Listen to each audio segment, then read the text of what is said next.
Hello tout le monde, bienvenue sur ma chaîne Budget Famille Nombreuse. Je suis Nat et je suis ravie de vous accueillir.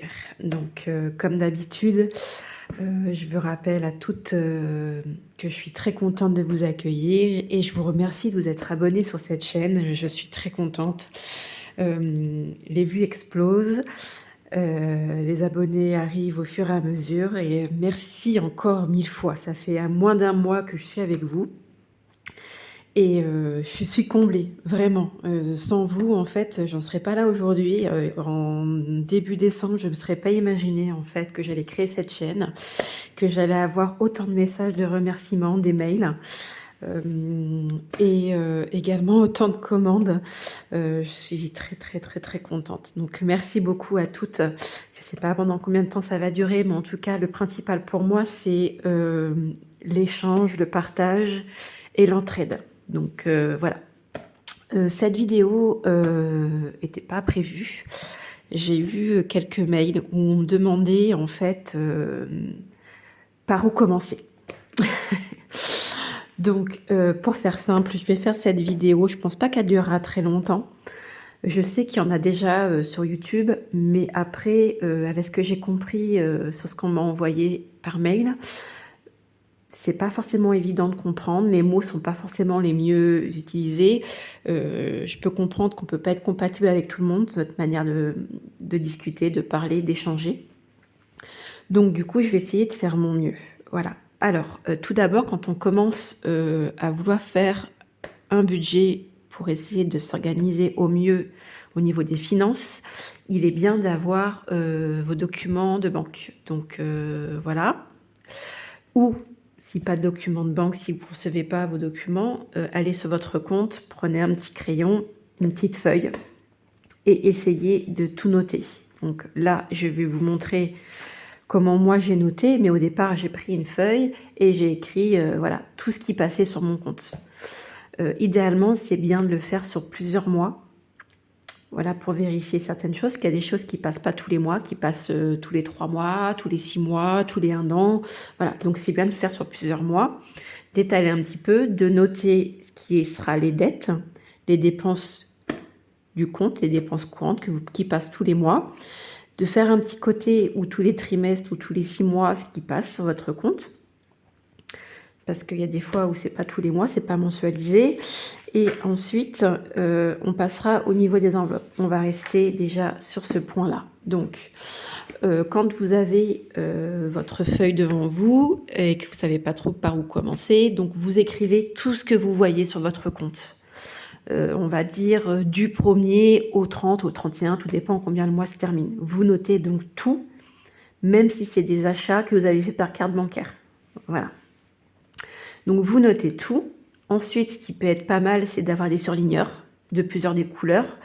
Ce qui sera en dette, vous le surlignez en rouge, par exemple. Donc là, vous surlignez, vous savez que c'est des choses qui vont passer tous les mois, c'est des dettes. Voilà. Et ce qui sera les dépenses du compte, vous les surlignez en vert, par exemple. Voilà. En vert. Et vous surlignez aussi. Voilà. Une fois que vous avez déjà cette première étape-là, ce qui sera pour les dettes, vous essayez de trouver le nombre de temps où ça va continuer. Donc voilà.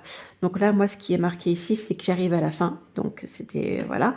Sinon, vous avez, là, j'ai mis 3 ans, j'ai mis 10 ans. Donc c'est la pompe à chaleur. J'ai mis fin janvier, fin février et dans 20 mois. Voilà. Donc vous, si c'est un crédit immobilier, je sais pas, et ben, vous en avez pour 20 ans, et ben, faut noter, en fait, la date de fin.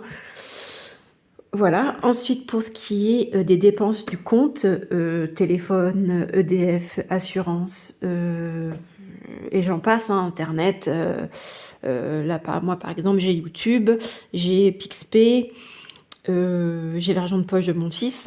Je sais quand je lui vire sur son compte, donc voilà.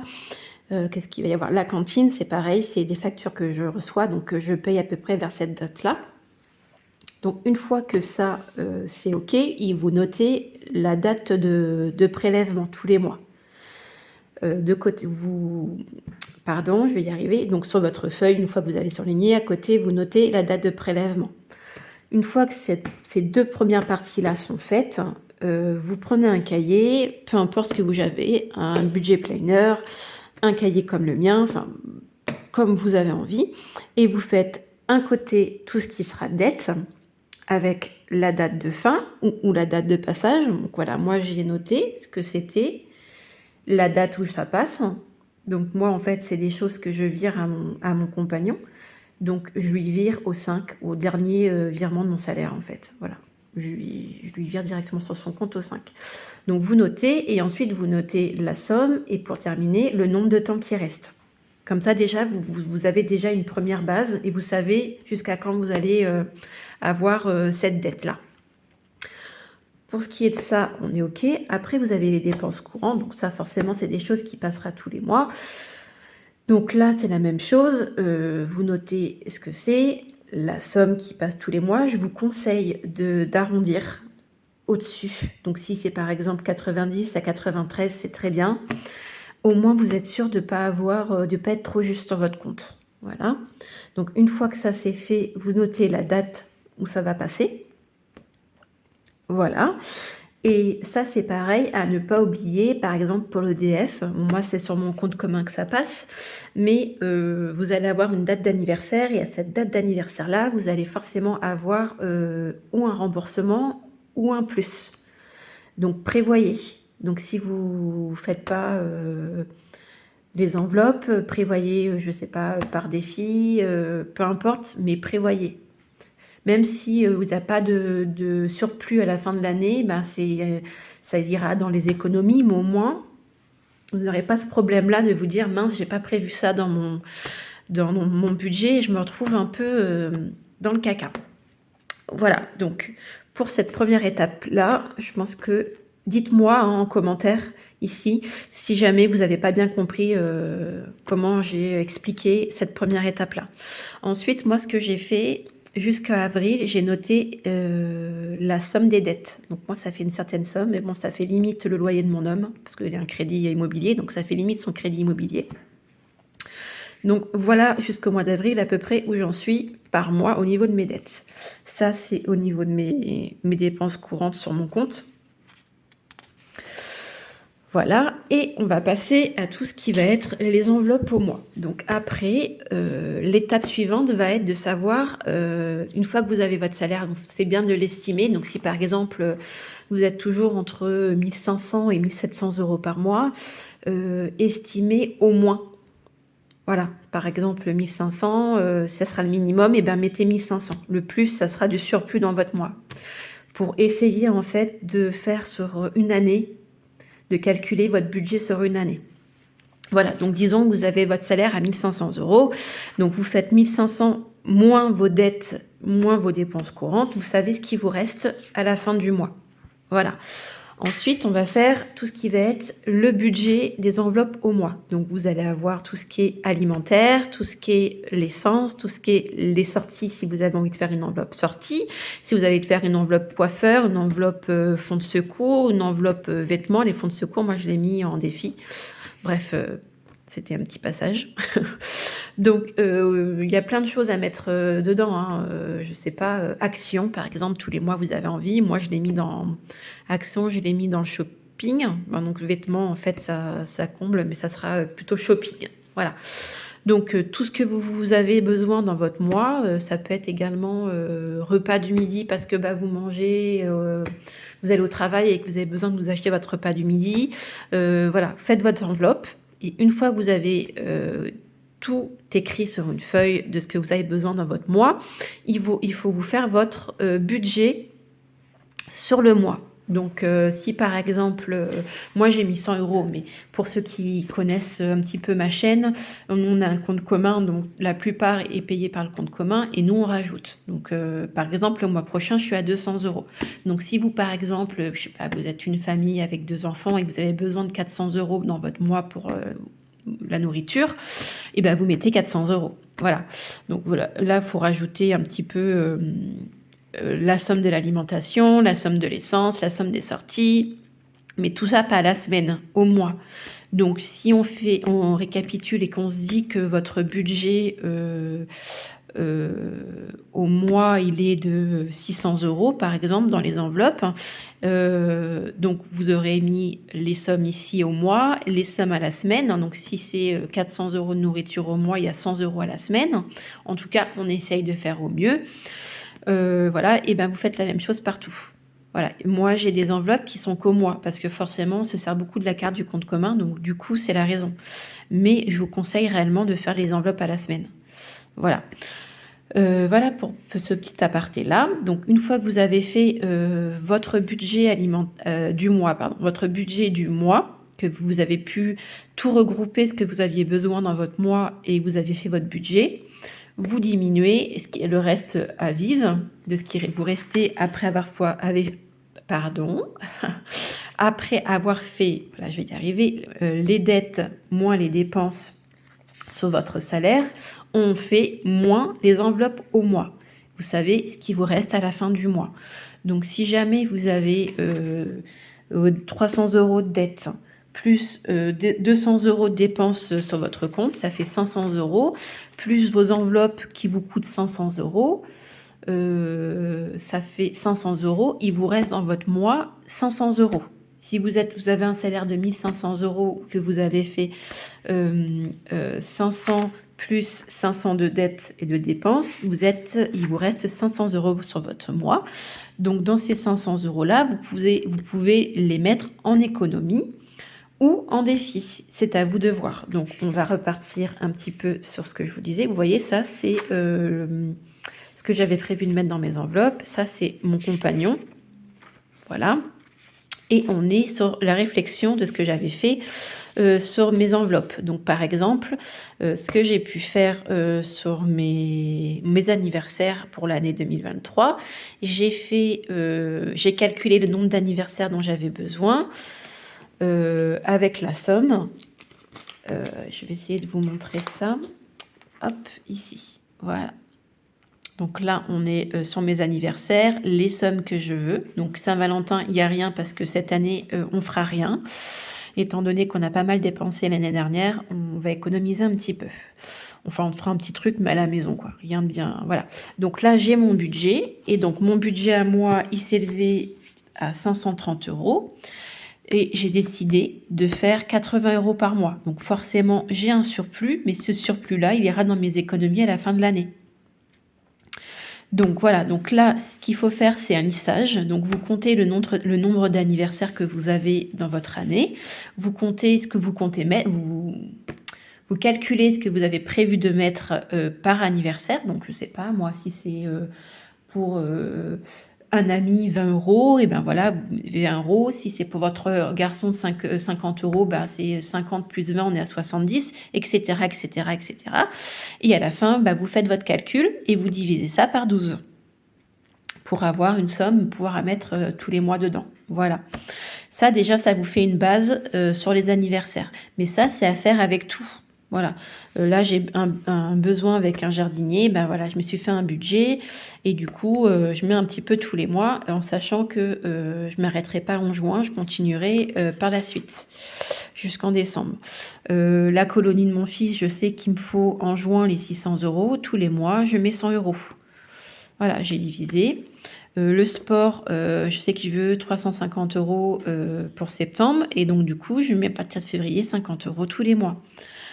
Qu'est-ce qui va être voiture, je l'ai mis en défi, donc j'aurais aimé avoir au moins 360 € en cas de besoin, donc je mets tous les mois un petit peu 30 € en sachant que c'est pas un défi ça, et que quand j'ai besoin, je retire de cette enveloppe. Donc c'est plutôt dans mon classeur du mois, voilà, qui est, je vais vous montrer en même temps, sortie, shopping, non pardon, c'est pas mon enveloppe du mois, je dis des bêtises, c'est mon enveloppe économie courte. Donc tout ce qui est économie courte, c'est les enveloppes qui vont me servir dès que j'en ai besoin. Donc la voiture, tous les mois je rajoute, mais dès que j'ai besoin pour ma voiture, je prends dedans. Voilà. Donc c'est logique. Donc effectivement, j'aurais aimé avoir cette somme-là, mais si j'ai besoin, je me servirai de cette enveloppe. Les vacances, pareil, je mets à partir de février 50 € pour les vacances. Et dès que je peux, je rajoute. S'il me reste à la fin du mois, je rajouterai dans cette enveloppe pour qu'on ait un petit capital et partir quelques jours cet été. Vétérinaire, c'est un défi, donc je mets tous les mois 20 €. Les meubles, c'est aussi un défi. L'EDF, c'est également un défi. Je mets tous les mois 20 € pour qu'à la fin de l'année, j'ai un petit capital si j'ai un rappel. Voilà un petit peu comment j'ai prévu les choses. C'est la même chose pour le reste, hein. Noël, cantine pour le collège pour mes garçons, centre pour cet été pour mes filles.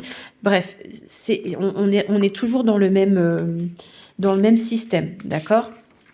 Déjà, une fois que vous avez ça, vous savez un petit peu ce qui vous reste à la fin, une fois que vous avez tout payé et que vous avez votre budget pour votre mois, vous allez pouvoir économiser, faire des économies, faire des défis, mais on ne fait pas les économies, les défis avant que vous ayez calculé la somme dont vous allez avoir besoin sur tout ce qui est vos dettes, vos charges et ce que vous avez besoin pour votre mois. Voilà.